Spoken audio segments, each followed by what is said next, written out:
आप सबका बहुत बहुत स्वागत है। और मैं प्रभु का बहुत आभार व्यक्त करता हूँ हृदय से कि उन्होंने मुझे यह एक अवसर दिया कि मैं अपनी वाणी को शुद्ध करने के लिए कुछ कह सकूं। गीता भगवद गीता में बोलने के लिए मेरे पास तो कोई योग्यता नहीं है, परंतु श्रील प्रभुपाद के अनुगत्य होकर के और सेंट ड्यूटीज के अनुगत्य होकर के हम कुछ थोड़ा बहुत चर्चा कर पाते हैं। तो मैं सभी को बारंबार प्रणाम करता हूँ। आप सभी के चरणों में निवेदन करता हूँ, मुझे ऐसा आशीर्वाद दें कि मैं जो भी कहूँ वो शास्त्रोक्त हो। और आइए हम लोग मंगलाचरण से प्रारंभ करते हैं, फिर जी। उसके बाद विषय वस्तु पे आएंगे।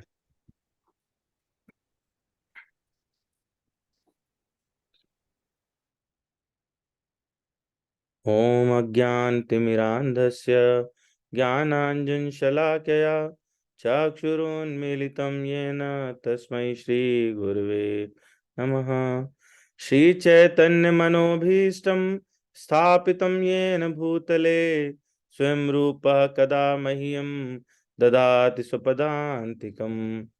वन्देऽहं श्रीगुरोः श्रीयुतपदकमलं श्रीगुरून् वैष्णवांश्च श्रीरूपं साग्रजातं सहगण रघुनाथान्वितं तं सजीवं साद्वैतं सावधूतं परिजनसहितं कृष्ण चैतन्य देवं श्रीराधा कृष्ण पादान् सहगण ललिता श्री विशाखान्वितांश। हे कृष्ण करुणा सिंधु दीनबंधु जगतपते गोपेश गोपिका कांत राधा कांत नमोस्तुते। तप्त कांचन गौरांगे राधे वृंदावनेश्वरी वृषभानुसुते देवी प्रणमामि हरिप्रिये। वाञ्छाकल्पतरुभ्यश्च कृपा सिन्धुभ्येव च पतितानां पावनेभ्यो वैष्णवेभ्यो नमो नमः। नमः ओं विष्णुपादाय कृष्णपृष्ठाय भूतले श्रीमद्भक्तिवेदांत स्वामिन् इति नामिने। नमस्ते सरस्वती देवे गौरवाणी प्रचारिणे निर्विशेष शून्यवादी पाश्चात्य देश तारिणे। श्री कृष्ण चैतन्य प्रभु नित्यानंद श्री अद्वैत गदाधर श्रीवासादि गौर भक्त वृंद। हरे कृष्ण कृष्ण कृष्ण हरे हरे, हरे राम राम राम हरे हरे। तो आप सबका बहुत बहुत स्वागत है। और जैसा कि हम सबको विदित है कि आज जो हम लोग श्लोक संख्या लेने वाले हैं वो 22 अध्याय 5। तो इसमें जो ये अध्याय प्रारंभ हुआ था रूपरेखा पहले भी हम लोग कई बार चर्चा कर चुके हैं। अर्जुन का प्रश्न हुआ कि बेहतर क्या है, संन्यास या कर्मयोग, और फिर भगवान ने दोनों की तुलना की और कहा कि कर्मयोग संन्यास के अपेक्षा आसान है। फिर भगवान ने इस पर 7 से 16 में चर्चा की कि निष्काम कर्मयोग बंधन से मुक्ति दिलाता है। और 17वें श्लोक से इस बात पर चर्चा हो रही है कि परमेश्वर पे ध्यान लगाने से मुक्ति हो जाती है। तो आइए हम थोड़ा पीछे बैकग्राउंड से चलते हैं ताकि विषय वस्तु को कनेक्ट कर पाए। तो हम लोगों ने देखा था कि 3 प्रकार के कर्ता हैं, आत्मा, भौतिक प्रकृति और भगवान। और फिर आगे उसी में चर्चा हुई कि किस प्रकार से ज्ञान उसमें हेल्प करता है। और फिर 17 से और आगे के श्लोकों में चर्चा है कि परमेश्वर पर ध्यान करने से मुक्ति होती है। तो जिसमें हम लोगों ने पहले ये वाला श्लोक लिया था, तद्बुद्धेस्त तदात्मानं तन्निष्ठास्तत्परायणः गच्छन्ति पुनरावृत्तिम ज्ञान निर्धूत कल्मषाः। तो जिसमें हमने देखा कि मनुष्य की बुद्धि, मन, श्रद्धा और शरण यदि भगवान में स्थिर हो जाएं तो पूर्ण ज्ञान द्वारा समस्त कल्मश से शुद्ध हो जाता है और मुक्ति के पथ पर अग्रसर होता है। मुक्ति मिलती नहीं, मुक्ति के पथ पर अग्रसर हो जाता है। तो भगवान को इससे संदेश क्या दे रहे थे कि जो आपके भीतर के परमेश्वर हैं उन पर ध्यान केंद्रित करना चाहिए। फिर आगे हम लोगों ने इस पर देखा और ये चर्चा हुई कि कैसे देखना चाहिए, किस प्रकार का अ, हमको दृष्टि रखनी चाहिए। भगवान ने कहा, विद्या विनय संपन्ने ब्राह्मणे गविहस्तिनि सुनि चैव स्वपाके च पंडिता समदर्शिना। कौन समदर्शी कहलाता है? जो बाहरी दुनिया में सबके साथ एक जैसा देखता है, व्यवहार नहीं करता। संवर्तना नहीं कहा भगवान ने, समदर्शना कहा। किसको? चाहे वो विद्या विनय संपन्न ब्राह्मण है, चाहे गाय है, चाहे वो चांडाल है, या फिर वो कुत्ता है, तो ये सभी सारे के सारे उनको उनमें परमात्मा विद्यमान है ऐसा समझता है। फिर देखा कि जिन्होंने एकत्व और समता में अपने मन को स्थित कर लिया है, वो जन्म और मृत्यु के बंधनों को पहले ही जीत चुके हैं, और वो ब्रह्म के समान निर्दोष हैं, सदा ब्रह्म में ही स्थित रहते हैं। 20 और 21 में आत्म साक्षात्कारी के भगवान ने लक्षण बताए हैं, जिसमें भगवान ने कहा कि क्या ना प्रहस्येत प्रियम प्राप्य, नो दुजेत प्राप्य च प्रियम, स्थिर बुद्धिर सम्मूढ़ो ब्रह्मविद ब्रह्मणि स्थिता। जो प्रिय वस्तु को पाकर ना हर्षित हो, ना अप्रिय को पाकर विचलित हो, वो स्थिर बुद्धि कहलाता है, जो मोह रहित है, भगवत विद्या को जानने वाला, और पहले ही ब्रह्म में स्थित रहता है। तो इसका मतलब क्या है कि वो देखता है कि सभी में है, सब हैं आत्मा, और उनमें है परमात्मा, तो इसीलिए उसको हर्ष और शोक नहीं होता, क्योंकि वो इनसे परे चला जाता है। गोस्वामी जी इसी बात को दूसरी अपने चौपाई में लिखते हैं, सिय राम मैं सब जग जानी, करहूं प्रणाम जोर जुग पानी। फिर हम लोगों ने देखा कि ऐसा मुक्त व्यक्ति जो है, जो आ, भौतिक इंद्रिय सुख हैं उनकी तरफ आकृष्ट नहीं होता, और सदैव समाधि में रहकर अपने अंतर में आनंद का अनुभव करता है। तो भगवान ने जो अर्जुन को 17वें में बात कही थी, वो यहाँ पर आकर के उसके लक्षण में भगवान ने बता दिया कि वो व्यक्ति जो अंतर स्थित परमात्मा पे ध्यान केंद्रित करता है, वो सदैव समाधि में रहता है, और अपने अंदर ही आनंद का अनुभव करता है। हम लोगों ने देखा था पिछले सेशन में भी कि आनंद खोजने के लिए दुनिया में बहुत सारे प्लेसेस पे आनंद की तलाश करते हैं हम लोग, सुबह से लेके और रात तक सिर्फ इसी कार्य में लगे रहते, परंतु हम लोग आनंदित नहीं हो पाते। कारण क्या है? कारण आनंद बाहर नहीं, वो अंदर है। और वो कौन है? वो जो हमारे अंदर परमेश्वर बैठे हैं, वो सच्चिदानंद विग्रह स्वरूप है। तो जब हम उनसे कनेक्ट करते हैं, तभी हमको आनंद की अनुभूति हो सकती है। तो आज के श्लोक पर हम लोग आते हैं, और हम लोग जो है वो यदि आप में से कोई पढ़ना चाहे तो आ, वो अटेम्प्ट कर सकते हैं। कोई पढ़ना चाहेंगे? जी प्रभु जी, हरे कृष्ण। हरे कृष्ण प्रभु जी, पढ़िए प्लीज। ये ही संस्पर्शजा भोगा दुख यौनमय एव ते, आद्यन्ते वन्तः कौन्तेय न तेषु रमते बुधा। हरे कृष्ण। थैंक यू प्रभु जी, हरे कृष्णा। और कोई पढ़ना चाहेंगे? हरे कृष्णा। प्लीज। ये ही संस्पर्शजा भोगा दुःखयोनय एव ते, आद्यन्तवन्तः कौन्तेय न तेषु रमते बुद्धः। हरे कृष्णा। थैंक यू प्रभु जी, हरे कृष्णा। ओके, कोई और है जो पढ़ना चाहते हैं? ये ही संस्पर्शजा भोगा दुःखयोनया एव ते, आद्यन्तवन्तः कौन्तेय न तेषु रमते बुधः। थैंक यू प्रभु जी, थैंक यू। ये ही संस्पर्शजा भोगा। कुछ कहना चाहते हैं प्रभु जी? जी उसमें कह रहा था कि, और जैसे राम कुमार जी, जी ये ही स्पर्शजा भोगा दुख योन एव ते, आधंतवंता कौन्तेय ना ते सूरंते बुद्धा। हरे कृष्णा प्रभु जी, जैसा पढ़ मिला पढ़ दिया प्रभु जी। नहीं नहीं, थैंक यू प्रभु जी, बहुत अच्छा। बहुत अच्छा, थैंक यू। और माता जी पढ़ सकते हैं उनकी रामायण। हरे कृष्ण प्रभु जी। हरे कृष्ण प्रभु जी, तो पढ़िए प्लीज। हरे कृष्ण। देवी संस्पृशता भोगा दुःख्यो ने एव ते अद्यन्तवन्तः कौन्तेय न तेषु रमते बुधः। हरे कृष्ण प्रभु जी। थैंक यू माता जी। Thank you. और एक है सरोज जी हैं, वो भी पढ़ सकते हैं हमारे बीच में। लाइक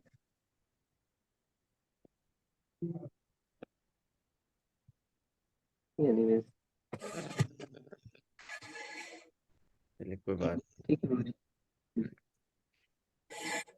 ये ही संस्पर्शजा भोगा दुःखयो न एव ते आदि अंतवन्तः कौन्तेय न तेषु रमते बुधः।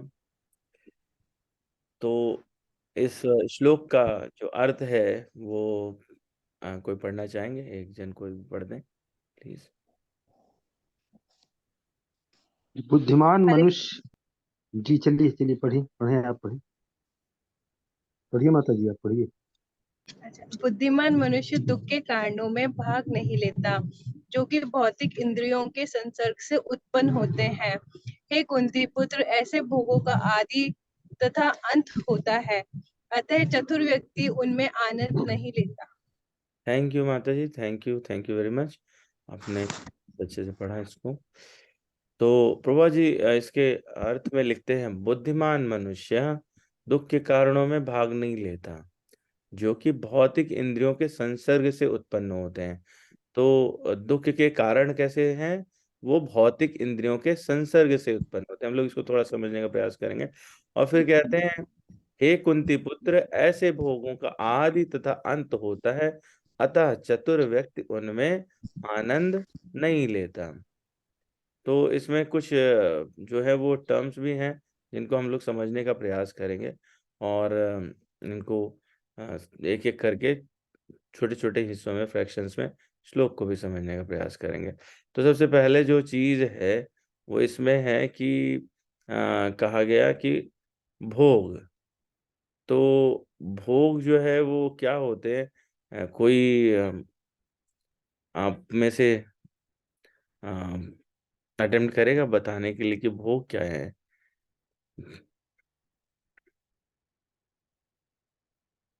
कहते हैं ना कि हम लोग ये इस चीज की भोग की इच्छा, तो वो भोग क्या है? किसी चीज को प्राप्त करने के लिए कहते हैं कि हमें ऐसी चीज चाहिए उसके भोग के लिए अपने, तो एक तरीके से अपने लिए हम चाहता है कोई भी वस्तु वो। ओके, ठीक है, ठीक है। मतलब आप थोड़ा और इसको कोई और थोड़ा ठीक, रिमाइंड कर दें तो बहुत अच्छा लगेगा, नहीं तो मैं आगे बताऊंगा ही। बताइए प्रभु जी। कोई कोई और अटेम्प्ट करना चाहते हैं? अरुण प्रभु कुछ कहना चाहते हैं? भोगों की इच्छा, भोग क्या है? सॉरी प्रभु जी, एक्चुअली ड्राइव कर रहा था बस अच्छा, ओके, मैं।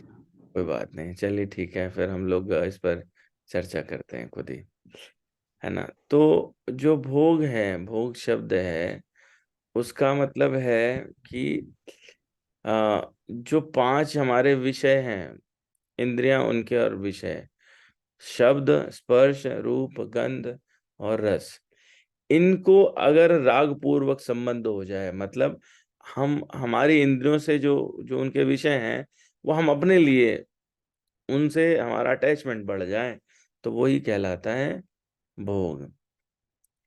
और भोग का एक प्रकार और होता है कि किसी की अगर बहुत प्रशंसा कर दी जाए और वो प्रसन्न होने लगे, तो वो प्रसन्नता भी एक तरह का भोग है। तो ये सारे, मतलब ये जो क्षणिक सुख हमको लगता है, या सुख का हमको भ्रम होता है, वो सारा ही भोग कहलाता है। तो इसमें जो है वो भोग दो प्रकार के होते हैं। एक होते हैं शास्त्र विहित और एक होते हैं शास्त्र निषिद्ध। शास्त्र विहित भोग कौन से हैं? जो मतलब कहा गया कि आप इनको ग्रहण कर सकते हैं। शास्त्र निषिद्ध भोग तो सर्वथा त्याज्य हैं, है ना। जो सारे गलत काम रहते हैं वो आसुरी प्रवृत्ति में जो चले जाते हैं, तो वो तो वैसे ही नहीं करने चाहिए। लेकिन जो लोग बुद्धिमान हैं जो चतुर हैं, जैसा कि अर्थ में और श्लोक में कहा गया, वो इन भोगों को भी त्याग कर देते हैं। वो भोग का अर्थ है कि अपने लिए कुछ चाहना, जैसा कि प्रभु जी ने बताया है ना। जो संसारिक वस्तु है वो अपनी इंद्रिय तृप्ति के लिए यदि हम चाहने लगे तो वो क्या कहलाती है, वो भोग कहलाती है। तो वो अपने लिए नहीं चाह के, क्योंकि वो है ही भगवान के भोग के लिए बनी, तो भोग भगवान को भोग करा के या वो उनको अर्पित करके और प्रसाद ग्रहण करना। तो जो भक्त लोग हैं उनके लिए चाहे वो शास्त्र विहित हो और चाहे वो शास्त्र निषिद्ध हो, दोनों ही त्याज्य हैं। इसीलिए कहा गया ये ही संस्पर्शजा भोगा, यानी जो स्पर्श से, जो इंद्रियों के स्पर्श से या इंद्रियों को के विषय से उत्पन्न हो रहा है जो क्षणिक सुख, वो कैसा है, वो ही भोग कहलाया, है ना। तो ये ही संस्पर्शजा भोगा दुख योनव एवते, है ना। तो वो भोग किसी प्रकार का हुआ तो कैसा है, दुख वाला है। दुख वाला क्यों है, क्योंकि क्या कहते हैं, आद्यंतवंता वतः। आद्यंतवतः का मतलब क्या हुआ, आद्यंतवतः मतलब जिसका आदि भी है और अंत भी है, तो यानी वो बहुत कम काल के लिए है, वो बहुत ही कम काल के लिए है।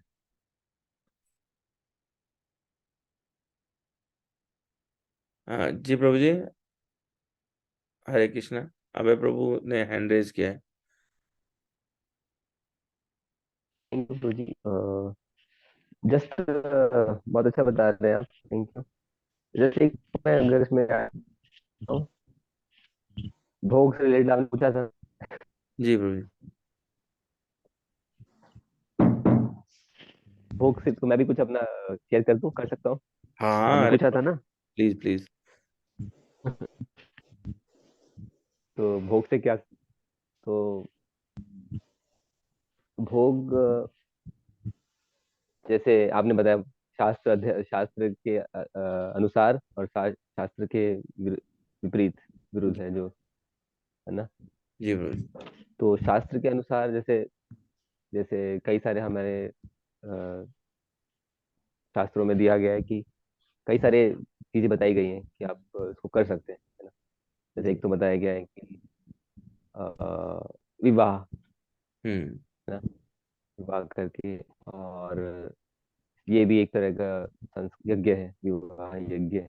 हम्म और और जैसे हम कुछ खाते हैं तो हम बोलते हैं कि भोग लगा के खाना चाहिए, यानी भोग हमें लगा, किसको लगाने खाना है, ये पता होना चाहिए, ईश्वर को। है ना। बोलते हैं भोग लगा के खाना चाहिए, तो हम तो रोज भोग लगाते ही हैं अपने आप को। हम्म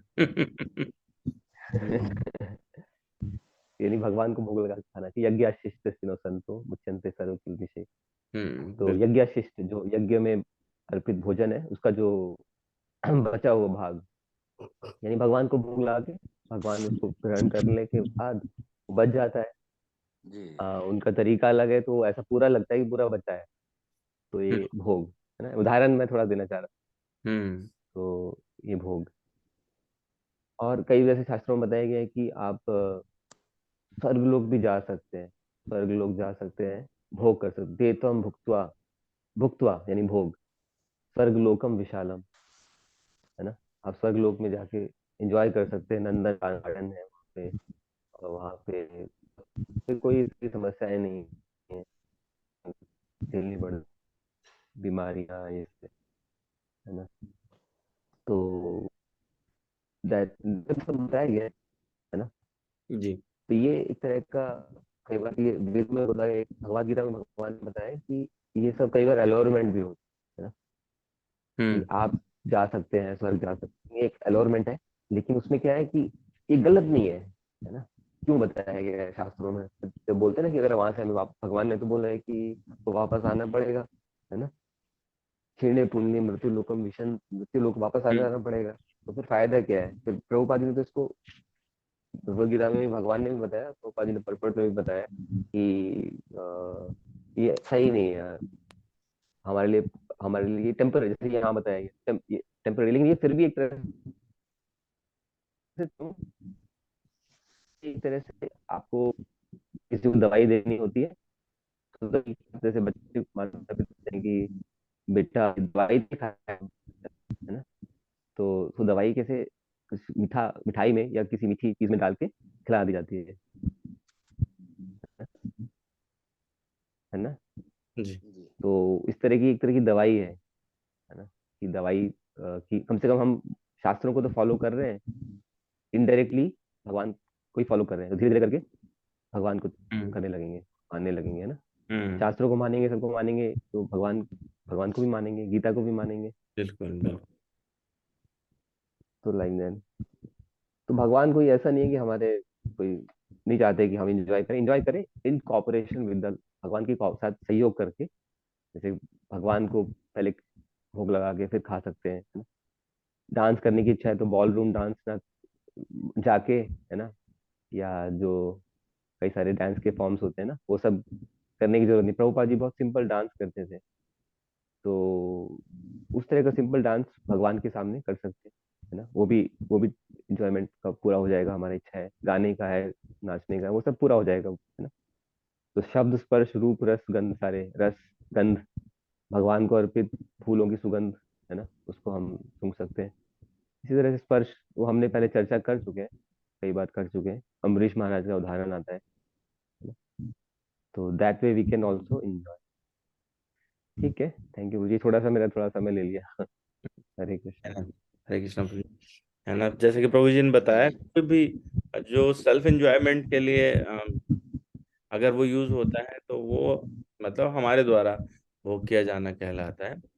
और वो कोई भी इंद्रिय का वस्तु विषय हो सकता है, लेकिन वो अगर भगवान को अर्पित हो जाए तो वो प्रसाद स्वरूप रहता है, वो ग्राह्य है। भक्तों के लिए जो निर्देश है वो यही है कि अ, प्रसाद स्वरूप ही लेना चाहिए, अपने इंजॉयमेंट के लिए नहीं लेना चाहिए। भगवान उसमें इंजॉयर रहें और हम उसको प्रसाद स्वरूप ग्रहण करें तो कोई हानि नहीं है। तो आद्यवंतः जो है वो वहां पर क्यों उसकी बात कही गई, क्योंकि जो जिनका आदि भी है और अंत भी है, ऐसे भोग हैं ये।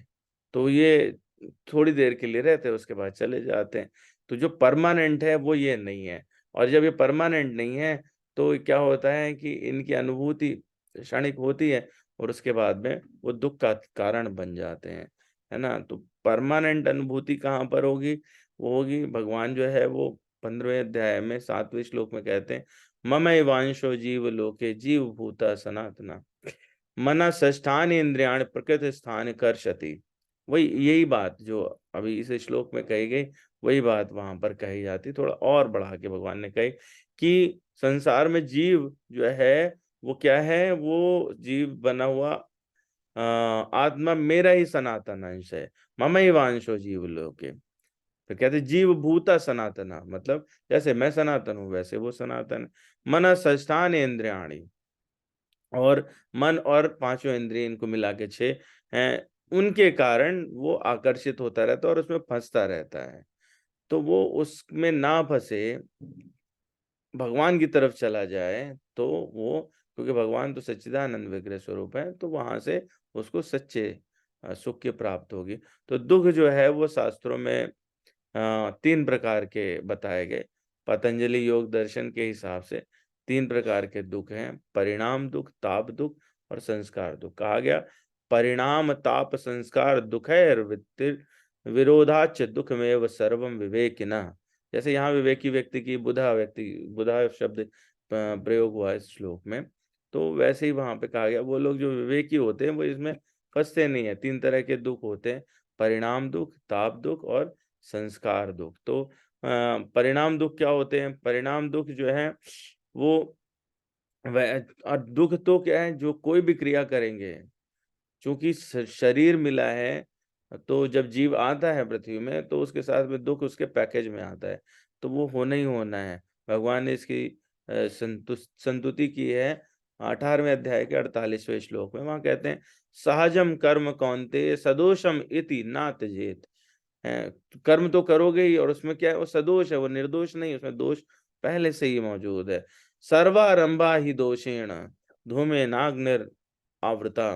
तो जैसे अग्नि के ऊपर धुआं रहता है, ये उसका दोष है, तो उसी प्रकार से किसी भी कर्म का दोष है वो दुख के रूप में परिणत होता है।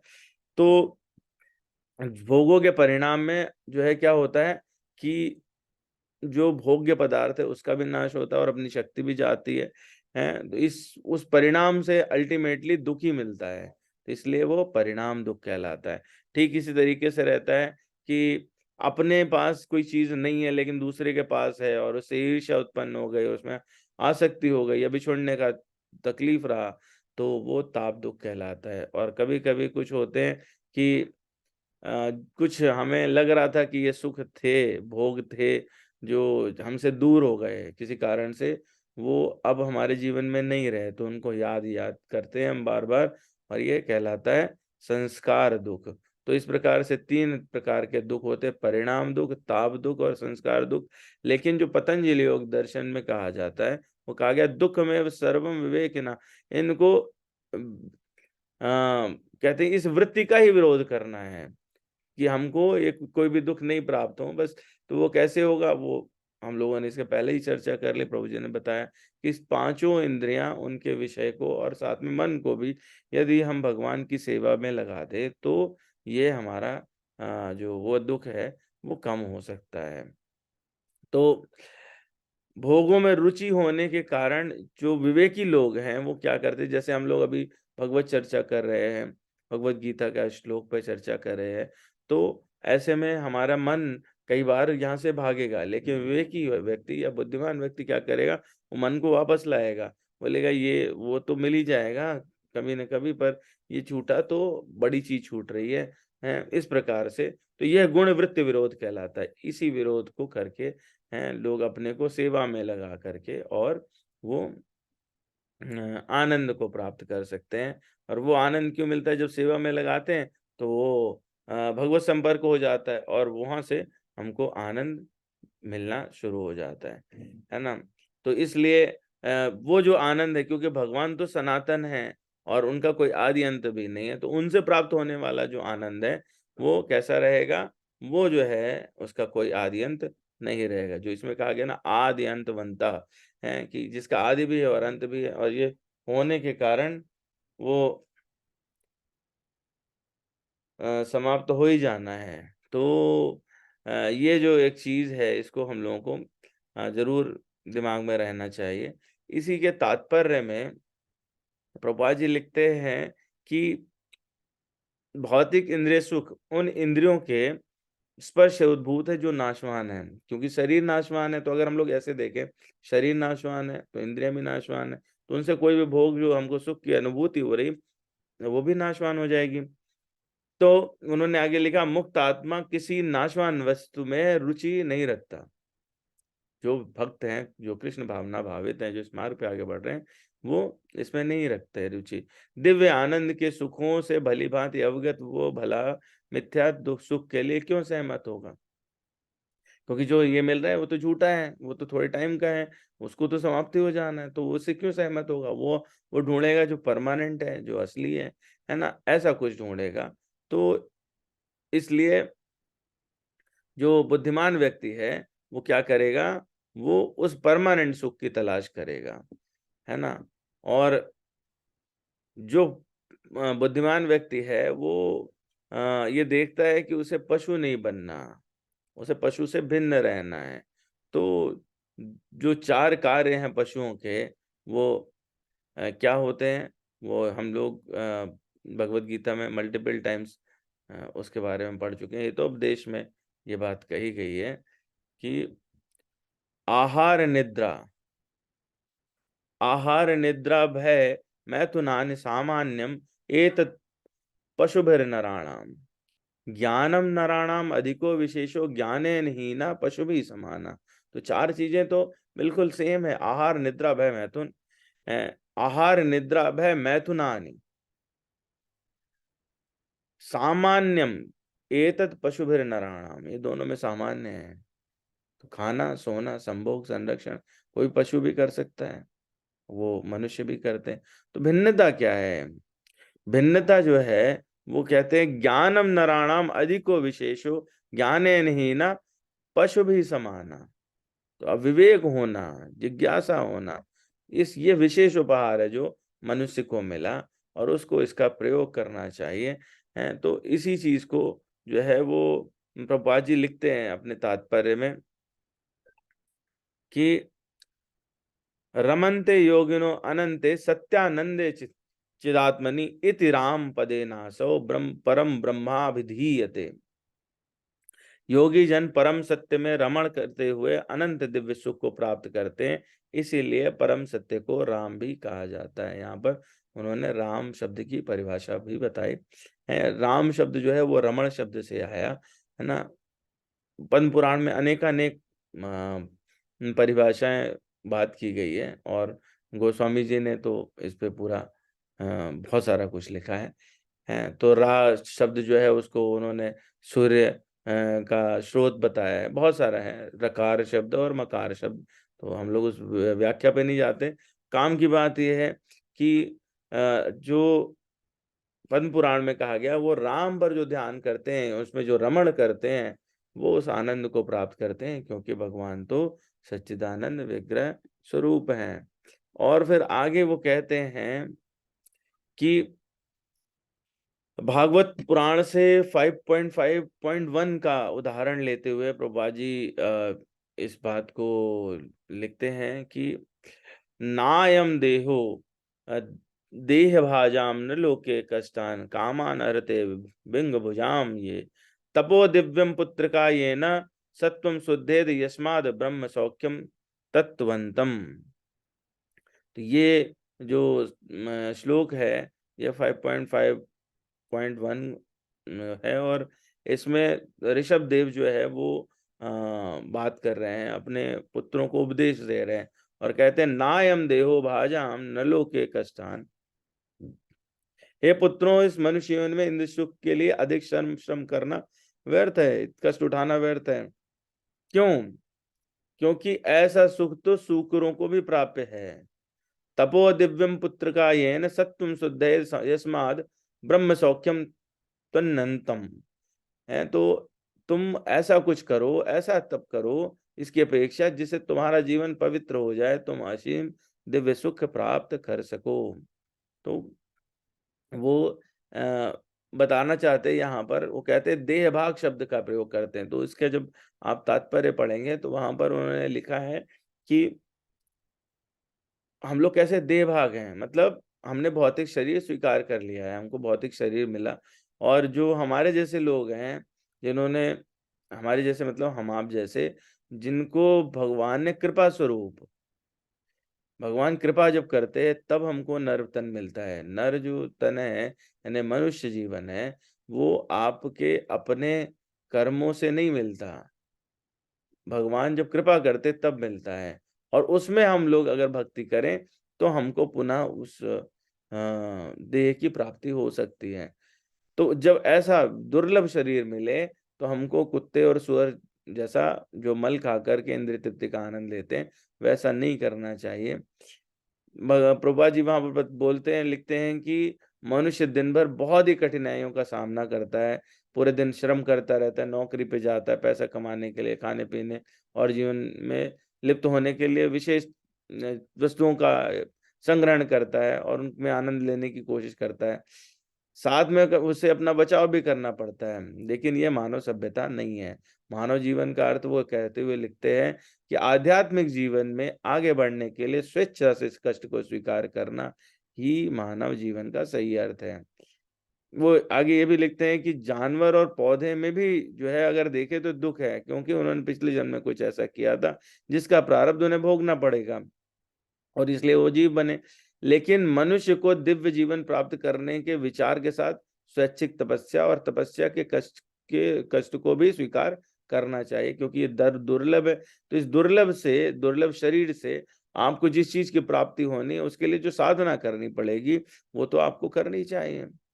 तो सभी लोग के लिए वो कहते हैं कि दिन के अंत में जीव आनंद लेने और खुश रहने का प्रयास करते हैं, लेकिन जब वे भौतिक शरीरों में कैद हैं तो उन्हें विभिन्न प्रकार के कष्टों से गुजरना होगा। ये एक उच्चतर आयाम के रूप में घटित होता है और जो मनुष्य है वो उस उच्चतर सुख और आयाम को प्राप्त करके उसे शाश्वत सुख प्राप्त करने और ईश्वर के पास लौटने के लिए कार्य करना चाहिए। तो इस प्रकार से वो क्या ये बताना चाहते हैं कि जो मनुष्य है वो कैसे, उसमें विवेक है, वो उच्चतर बुद्धि है जिससे वो भिन्न कर सके अपने को, और इसलिए उसको चाहिए कि वो गुरुजनों के उपदेश के अनुसार एक कार्य करे जिसमें शाश्वत सुख प्राप्त हो और वो भगवत धाम लौट सके। वो वहां पर भर्त्सना भी करते कि जो आधुनिक शिक्षा है उसमें कहीं पर भी भक्ति योग की बात नहीं की जा रही, तो वो वास्तव में शिक्षा ही नहीं है।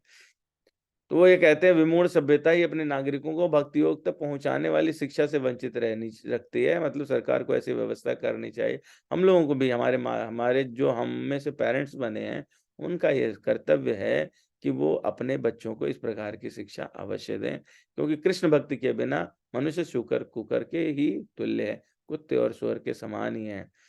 तो देखा जाए तो जो हमें आज मॉडर्न टाइम में शिक्षा मिलती है वो क्या है, इंद्रिय तृप्ति के लिए कि आप घोर श्रम करो, पैसा कमाओ, और हैं तो कैसा जीवन जिएंगे। वहां पर वो उदाहरण देते हैं, बड़ा ही सुंदर उदाहरण है जो हम लोग डेली लाइफ में देख रहे हैं कि मनुष्य उठता है सुबह, जो मेट्रोज में वहां तो बहुत ही बुरा हाल है दिल्ली में, और बॉम्बे में तो ऐसा है कि लोग सुबह 6 बजे 7 बजे उठते हैं क्योंकि रात में लेट सोए होते हैं। 6 बजे उठे, फिर अपना वो दैनिक क्रिया करते हैं और उसके बाद में फिर मेट्रो पकड़ लेते हैं या फिर लोकल पकड़ लेते हैं। 2 घंटा उनको ऑफिस पहुंचने के लिए लगता है, पूरा दिन वहाँ कटते हैं।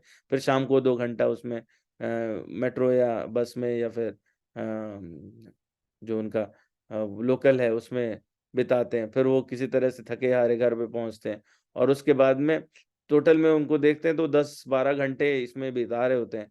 अपने घर में पहुंचने में ही उनको 4-5 घंटे जाना और पहुंचने में लगता है। तो वहां पहुंचने के बाद इतने थके होते, भोजन करते, और वो उनको जो इसका पारिश्रमिक मिलता है वो थोड़ा सा मैथुन सुख होता है। तो वहां पे प्रभुपाद जी ये बात लिखते हैं कि मतलब इतना तुच्छ सा जो उसका पारिश्रमिक इतना तुच्छ है, उसके लिए इतना ज्यादा परिश्रम करते हैं। यन मैथुनाद गृहमेधि सुखम ही तुच्छम, ऐसा कहते हैं। तो इसलिए वो वहां पर कहते हैं कि ऋषभ देव की शिक्षा के अनुसार सुकर कुकर को भी मैथुन के लिए इतना श्रम नहीं करना पड़ता जितना मनुष्य कर रहा है, क्योंकि उसका जो शिक्षा है वही उल्टा है। वो शिक्षा कैसी है, वो शिक्षा सिर्फ इंद्रिय तृप्ति के लिए घोर श्रम करने की शिक्षा है, उसके अलावा कुछ नहीं है। इसीलिए वो सही उद्देश्य तक पहुंचाती नहीं। सही उद्देश्य क्या है जीवन में? सही उद्देश्य, मनुष्य जीवन का सही उद्देश्य है कि हमको भगवत प्राप्ति के रास्ते पे बढ़ना है। हमको ऐसा रास्ता पकड़ना है जिससे हम भगवान के अनुगत्य हो सके, उनकी सेवा कर सकें, उनके नित्य धाम में उनके परिकर बन सके, उनके दास बन सके, ऐसा। तो वो आगे लिखते हैं, दरअसल सूकर कुकर को मैथुन के लिए इतना श्रम नहीं करना पड़ता जितना इंसान कर रहे हैं, और इंसानों को चाहिए कि वो कुत्ते और सुअरों की नकल नहीं करें, उनसे अलग जीने की कोशिश करें।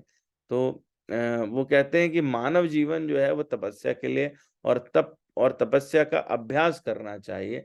उसी तपस्या के माध्यम से हम स्वयं को पदार्थ के चंगुल से मुक्त कर सकते हैं। यानी कि जो इंद्रिय भोग का तत्व है वो क्या है? पदार्थ है।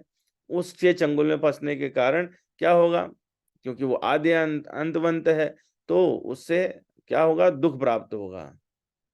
और वो दुख से हम कैसे छूट सकते हैं? तभी छूट सकते हैं जब एक व्यक्ति जो कृष्ण भावना अमृत में स्थित है, भक्ति में लगा हुआ है, उसे ही शाश्वत सुख की गारंटी है। भक्ति योग, भक्ति सेवा के माध्यम से ही आप अपने अस्तित्व को शुद्ध कर सकते हैं। तो इसी बात को जो है वो गोस्वामी जी उत्तरकांड में बहुत ही सुंदर तरीके से बताते हैं। भगवान राम जो है वो उन्होंने पूरा सबको बुलाया है और मनुष्य के जीवन का उद्देश्य समझाते हैं। वो हैं, कहते हैं, बड़े भाग मानुष तनु पावा, सुर दुर्लभ सब ग्रंथ निगावा, साधन धाम मोक्ष कर द्वारा, पाए न जहि पर लोक समारा। बड़े भाग्य से मनुष्य का शरीर मिलता है। वो स्वामी जी ने पहले वर्णन किया है कि करुणा कर नर तन देही, मतलब भगवान ने करुणा की, तब ये भगवान ने कृपा की, और तब उसके बाद में कैसा क्या मिला? मनुष्य का शरीर मिला। तो बड़े भाग मानुष तनु पावा, सुर दुर्लभ सब ग्रंथ निगावा। ये देवताओं को भी दुर्लभ है, उनको भी नहीं मिलता, क्योंकि मनुष्य जीवन प्राप्त करना और एक भक्तिमय परिवार को प्राप्त करना, ये मनुष्य जीवन के ही साधना द्वारा संभव है। इस अन्यथा नहीं है। और जब भगवान आप पर कृपा करते हैं तो ही आपको मनुष्य बनाते हैं। और ये कैसा है? साधन धाम मोक्ष कर द्वारा, ये साधन हो सकता है जिससे मुक्ति भी मिल सकती है। पाई न जहीं परलोक समा, इसको पा करके कोई अगर अपना दूसरा लोक उसको संवारता नहीं है तो कैसा होगा? सो परत दुख पावै, सिर धुनि धुनि पछताए, कालहि कर्महि ईश्वरै, मिथ्या दोष लगाए। और जो इसका सही इस्तेमाल नहीं करते, तपस्या तप नहीं करते, भगवत प्राप्ति के लिए साधन नहीं करते, हरि नाम का जप नहीं करते, भगवान की शरणागति नहीं लेते, तो वो अपना सिर धुन धुन कर पछताते हैं। और वो क्या कहते हैं? काल है कर्म है ईश्वर है। वो या तो काल को या अपने कर्म को या भगवान पे मिथ्या दो, क्योंकि किया तो उन्हीं का है। तो वो इस बात को भगवान के ऊपर आरोपित करने लगते हैं, कहते हैं हमारा समय खराब, बताओ हमारा दिन खराब है, ऐसे ही चल रहा है, भगवान तो है ही नहीं, वो हमारे ऊपर है। पड़ोसी को तो मर्सिडीज आ गई, हमें कुछ मिल नहीं रहा है, हमारे तो कर्म ही खराब थे, हम जब भी कुछ करते हैं गलत ही हो जाता है, प्रारब्ध भोग रहे होते हैं। लेकिन वो जो उनको मिला इस टाइम में, जो वर्तमान में हमको मिला है, हम उसका अगर सही इस्तेमाल नहीं कर रहे तो कैसी स्थिति होगी? तो बिल्कुल वैसी ही स्थिति होगी। इसलिए चाहिए कि अपना जितना समय हो सके वो भगवत प्राप्ति के साधन में लगाएं, वो कृष्ण की सेवा में लगाएं।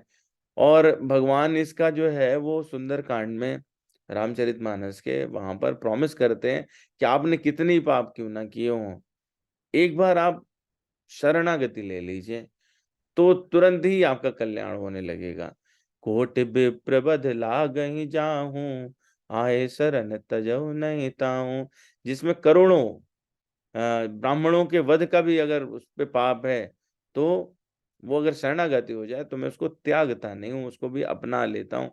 प्रारब्ध सबको काटने पड़ते हैं, जो कर्म है वो तो अवश्यमेव भोक्तव्यम, उन्हें भोगना ही पड़ता है।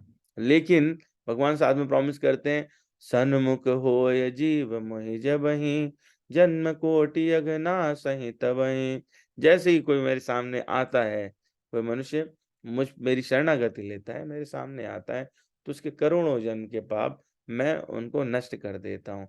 तो ऐसे करुणा में भगवान को छोड़ करके यदि कोई व्यक्ति जो है वो शुकर कुकर जैसे कर्म करे, वो भगवत प्राप्ति के मार्ग पे आगे नहीं बढ़े, तो उससे ज्यादा दुर्भाग्यशाली और कौन हो सकता है। इसीलिए हम सबको चाहिए कि हम सब भगवान की सेवा के लिए आगे बढ़ें और जितना हरि नाम जप हो सके उतना करें। इसी से हमारा आपका सभी का कल्याण वो हो सकेगा। अन्यथा कल्याण होने का दूसरा कोई मार्ग नहीं है।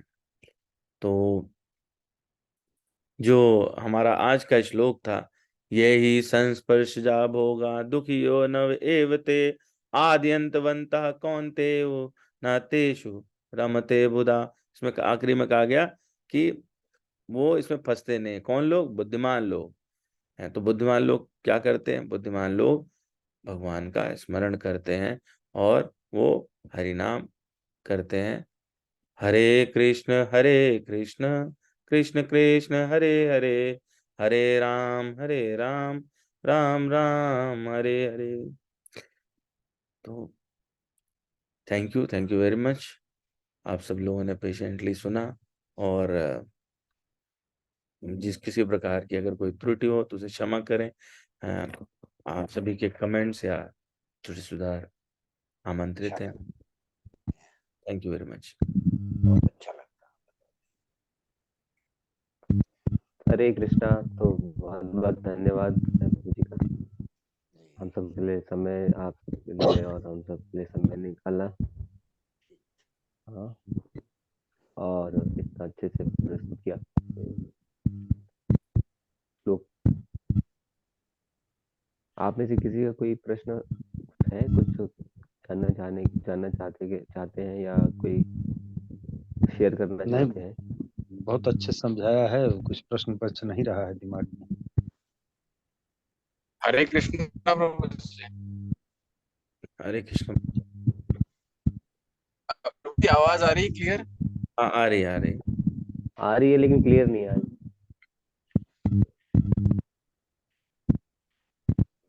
हेलो। अटक रही है आवाज। हाँ अटक रही है। आप चाहें नहीं तो आ- चैट में भी भेज सकते हैं। प्रभु जी आवाज आ रही है क्या? हाँ आ हाँ रही अभी है, आ रही है। ट्राई करिए अच्छा, आप। Thank you Prabhu ji, as always, हमेशा की तरह। मैं जो थोड़ा बहुत समझ पाया हूँ अपना, थोड़ा सा इस कॉन्टेक्स्ट में एक दो लाइनें शेयर, काफी देर से सुन रहा था, ड्राइव कर रहा था, मैंने कहा कि अब मैं कहना चाहता था कि एक रिलेशन में समझ पा रहा था उससे, कि जैसे आपने कहा ये विषय में फंसना ही है, और जो भी हम भोग करते हैं उसको अर्पण करके पहले प्रभु का प्रसाद लेके हमें लेना चाहिए, तो हम उसके कर्म के बंधन में नहीं फंसते। इसको ये बहुत बड़ा एक बड़ा प्रोस्पेक्ट है जो मैं थोड़ा सा समझता हूँ। अगर मैक्रो लेवल पे ये चीज है, हमें इसको एक ज्ञान जो आपने बताया, इसको इम्प्लीमेंट करने के, जो हम डे टू डे की जो लाइफ है हमारी, उस पे हम इसको कैसे इम्प्लीमेंट कर सकते हैं, क्योंकि कोशिश हमारी भी ये होनी चाहिए कि पहले हम चीजों को सुने समझें और उसको इम्प्लीमेंट करने की कोशिश करें, तभी हम धीरे धीरे प्रोग्रेस कर सकते हैं। जिस प्रकार अगर हम किसी क्लास में पढ़ते हैं तो हम एक दिन में वो पूरी बुक नहीं पढ़ते हैं, हम हर दिन एक एक पेज को क्लोज करते हैं, और जब हमारा फाइनल एग्जाम होता है तो कहीं से भी कोई प्रश्न आता है तो हम उसका उत्तर देकर उस एग्जाम्स को पास कर लेते हैं। इसी प्रकार जब जीवन में किसी दिन कोई बहुत बड़ी समस्या आती है, वो बता के नहीं आती कि कल मैं आऊंगी, कोई बड़ी ईर्ष्या, बड़ा क्रोध, तो जब हम डेली जब हम आपका लेक्चर सुने, प्रभु जी का लेक्चर सुने, और डेली जब हम प्रभुपाद जी की भागवतम का एक लेक्चर सुने और गीता को पढ़ते हैं, जब एक्चुअली हमें इसको डेली करना पड़ेगा, जब हम डेली पठन पाठन करेंगे तभी हम इन सभी विषयों से पार आ पाएंगे, धीरे धीरे ग्रेजुअली। ये बहुत बड़ा विषय है, तो इसके लिए हमें प्रयास नित्य करना चाहिए, हर दिन करना चाहिए, क्योंकि समस्या जो है वो बता के नहीं आती इस भौतिक लाइफ में कि कल मैं आऊंगी। तो इसके लिए प्रिपरेशन जो है हमारी डेली होनी चाहिए, और जिस दिन वो आती है समस्या, तो हमारा जो दृष्टिकोण होता है वो पूरा कृष्णा कॉन्शियसनेस में चला जाता है। तो हम उस समस्या को समस्या ना समझ के ये समझते कि ये व्यक्ति जो है ये ईर्ष्या में है, तो इस समय मुझे सरेंडर कर देना चाहिए, मुझे क्रोध नहीं करना चाहिए, क्योंकि ये क्रोध में बात कर रहा है, क्रोध में अपना भी नाश कर रहा है। अगर मैं भी इसी के साथ क्रोध में इसको उत्तर दूंगा तो मेरा भी कोई बेनिफिट नहीं होगा, कोई रिजल्ट नहीं निकलेगा। तो ultimately what I am trying to say, the summary of my communication is कि डेली हम हल्के हल्के हल्के हल्के करके उस स्थिति तक पहुंच जाते हैं कि जिस दिन कोई बड़ी समस्या आती है हम उसको पार कर जाते हैं। और लेकिन कई बार ऐसे लोग होते हैं कि जो सिर्फ चीजों को सुनते हैं, समझते हैं, और जिस दिन अगर कोई इंसिडेंट होता है वो रिएक्शन और एक्शन वैसे ही देते हैं जनरल तरीके से। तो हमारा बस ये एम होना चाहिए कि हम उसको कितना प्रैक्टिकल लाइफ में ला सकें, क्योंकि अल्टीमेटली हमें उस एग्जाम को पास भी करना है, पढ़ना है डेली, और अल्टीमेटली एक दिन पास भी करना है, ऐसा प्रयास रहना चाहिए रोज। Thank you so much. मैंने शायद थोड़ा ज्यादा बोल दिया, कुछ गलत भी बोला होगा। What I want trying to say. Thank you Rosy. Thank you प्रभु जी, आपने पूरा उसको कोशिश की सार बताने की। और लेकिन एक जो आप कह रहे थे ना कि कोई मुसीबत आती है, आपकी बात वैसे सही है। भौतिक जगत की मुसीबतें जिनको हम मुसीबतें समझते हैं वो असल में उतनी बड़ी है नहीं। लेकिन मतलब हमारा जो ये विद्या है इसका प्रयोग भौतिक जगत के लिए असल में नहीं है। अपने आप स्वतः ही उसमें हमको लाभ मिलता है। भौतिक जगत में इन जो भी विपत्तियां आती हैं उनमें स्वतः ही को लाभ मिलता है, लेकिन असली बात जो है ना वो कुछ और है। वो है क्या? असली बात है कि विपत्ति क्या है, हमको ये बात समझनी जो है वो बहुत ज्यादा इम्पोर्टेंट है। सुंदरकांड में एक चौपाई है, हनुमान जी जो है वो हनुमान जी से भगवान राम पूछते हैं कि माता सीता विपत्ति में है, किस प्रकार से जरा बताओ। तो हनुमान जी कहते हैं, कहे हनुमंत विपत्ति प्रभु सोई, जब तब सुमिरन भजन न होई। विपत्ति हरे क्या कृष्णा है? प्रभु जी। Hare Krishna. Just a second, मैं रिक्वेस्ट करूंगा सब लोग म्यूट कर लेंगे, आज बहुत थोड़ा डिस्टरबेंस डिस्टरबेंस हो है। रहा है। तो राम तो हनुमान जी कहते हैं, कह हनुमंत विपद प्रभु सोई, जब तब सुमिरन भजन न होई। मतलब जब आप स्मरण या भजन नहीं कर पाते, भगवान को याद नहीं कर पाते, तो ही वो विपत्ति है। तो हम सारे जो भगवान को स्मरण नहीं कर पाते हैं, वो विपत्ति में ऑलरेडी हैं। वो उनको किसी विशेष विपत्ति बुलाने की जरूरत नहीं है, हम लोग ये बात जानते नहीं है। भ्रमित होकर के हम जो छोटी मोटी प्रॉब्लम्स रहती हैं हमारी डेली लाइफ की, जैसे आप कह रहे थे, उनको बड़ी विपत्ति समझते हैं। हम तो ऑलरेडी विपत्ति में हैं, तभी तो हम भगवान से दूर है, हमारे अंदर भाव नहीं उठते, हम सेवा में वैसे तत्पर नहीं होते, तो ऑलरेडी हम विपत्ति में हैं। आपकी बात जो दूसरी थी, हाँ, जब हम इसमें कृष्ण भावना भावित हो जाते हैं, उसमें प्रगति करते हैं, तो आपकी सहनशीलता जो है वो डे बाय डे इंक्रीज होती जाती है। यानी भगवान आपको किसी भी सिचुएशंस को कोप अप करने की क्षमता वो भक्ति के माध्यम से बढ़ जाती है। और वो फिर आपको, जो आप कह रहे थे ना कि रिएक्शंस नहीं करते या कुछ भी आएगा, तो मेनली तो बात रिएक्शन की है ना, तो हमारे एक्शन में इसलिए नहीं आ रही क्योंकि हम प्रैक्टिस नहीं कर रहे, हम अभ्यास नहीं कर रहे। भगवान ने दो चीजें बताई थी अर्जुन को, चौथे अध्याय में अपन ने पढ़ा कि अभ्यासेन तु कौन्तेय वैराग्येण च गृह्यते। मन के संबंध में बात कर रहे थे, लेकिन दो चीजें हैं। एक तो वैराग्य, मतलब धीरे धीरे संसारिक वस्तुओं से हमारा फ्रिक्शन हो, हमको भगवान की तरफ आकर्षण हो, और दूसरा है कि अभ्यास करना है। तो जो आप कह रहे हैं ना, वही बात है कि आप डेली इसको, डेली नहीं, हर पल हर क्षण अभ्यास करने का प्रयास करें कि ये जो इंद्रिय तृप्ति के लिए है, हमको उतना ही चाहिए जो प्रसाद स्वरूप में मिले, और बस ठीक है, हमारा साधन वो नहीं टूटे, उसके लिए जो हमको उपयुक्त चीज है वो हमारा शरीर है, वो बिल्कुल स्वस्थ बना रहे, ताकि हम हैं। बाकी तो हमको हमेशा इसी से वेटेज लेना चाहिए कि ये भगवत प्राप्ति की तरफ ले जाएगा या नहीं, मेरा यह टेक है। बाकी तो अभय प्रभु जो कहेंगे।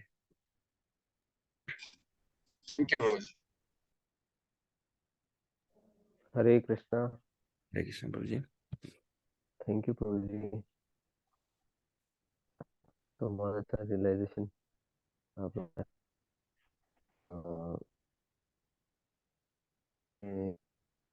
ये जो श्लोक है कि इसमें एक अभी जो हमारा घटना हुई है, उससे मैं एक उदाहरण देना चाहता हूँ जी कि श्लोक है ना, यही संस्पर्शजा भोगा दुख योने ते न जी आद्यंतवंत कौन्तेय न तेषु रमते न। जी तो जिसका आदि और अंत है, ये दुख है ना, जी। दुख के स्रोत है। हम्म। तो अभी एक घटना हुई है, सब पता ही है कि अभी हमारा भारत और वर्ल्ड कप मैच हुआ था, अच्छा। भारत और ऑस्ट्रेलिया। हम्म। तो बहुत सारा दुख हुआ, पूरे भारत में दुख हुआ। हम्म।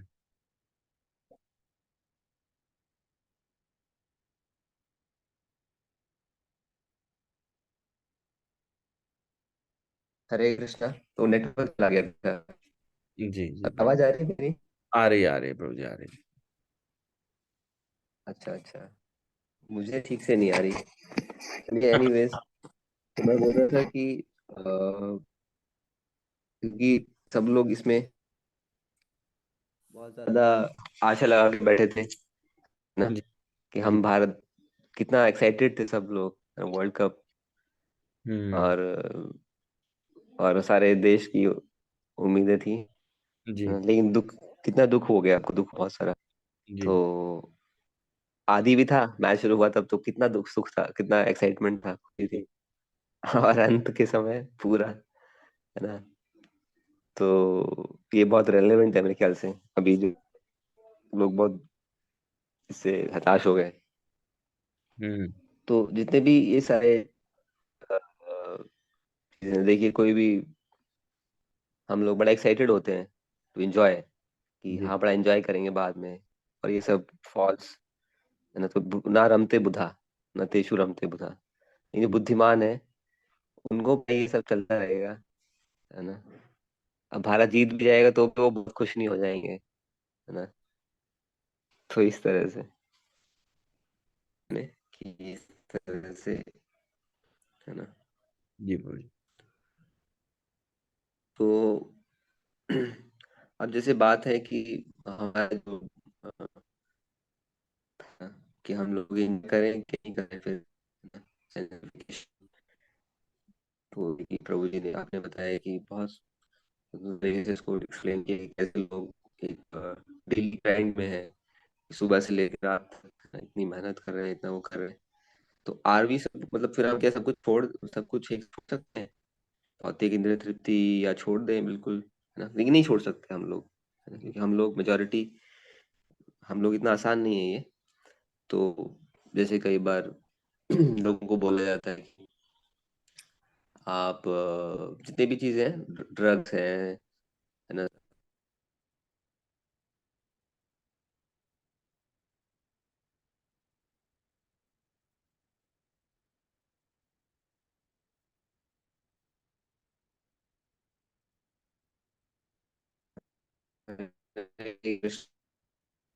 का कुछ, जस्ट मैं कल वो करूंगा थोड़ा सा जल्दी से।